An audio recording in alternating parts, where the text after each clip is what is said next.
Can we get a little intro music?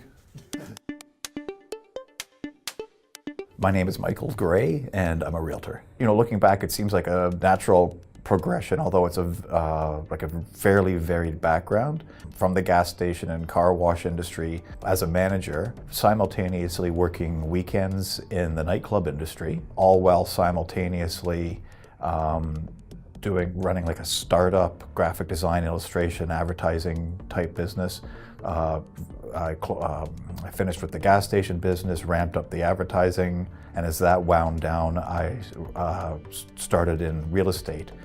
Seemed like a lot of the prior experience, management, marketing, kind of led me naturally to real estate. More of a self-employed type situation, managing marketing, advertising campaigns, negotiating. I never really worked for somebody else, even when I was working with bigger companies. You know, I had a supervisor. Everybody has, you know, a supervisor and some oversight, but I was really very much doing my own thing. It seemed like real estate was always there in the background, even from when I was a child.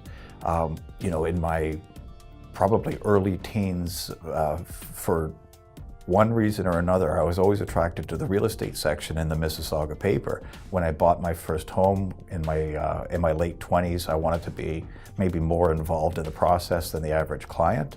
And the real estate agent who I was working with on my first home purchase was actually inspirational. Real estate agents can sometimes maybe have a bad reputation, sort of along the same line of lawyers for being sharks and snakes and ambulance chasers and all these types of things. And the realtor that I used to help me buy my first home seemed like he always operated with integrity. He was always supportive of me and my family outside of the real estate world. And I thought, you know, if this can be done with integrity, and if I can, you know, go home and sleep at night, then maybe this is something I could try. And I just, you know, one step at a time worked towards it, and here I am. Just by default in our business, we deal with a lot of seniors. It involves a lot of hand-holding and taking time and just, you know, guiding people through like these big and sometimes final changes in life.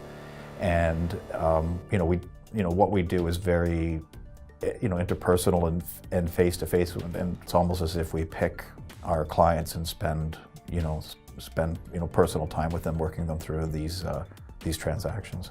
A lot of times when we have our first meeting with people, I'm very upfront with the fact that we are, you know, we're sitting down face-to-face. This is not an official presentation. There's no paperwork to sign. It's just to sit and meet and see if we think we would be a good fit. And early on in the process, I'd sat down with people that I wasn't comfortable with and didn't think I was going to work well with, ended up working with them, and it turned out to be a disaster. Just because we didn't get along, and if we don't get along, then it's going to be impossible. Selling a house, you get to know each other very well, and if the personality styles don't mesh, then it's just going to be problems.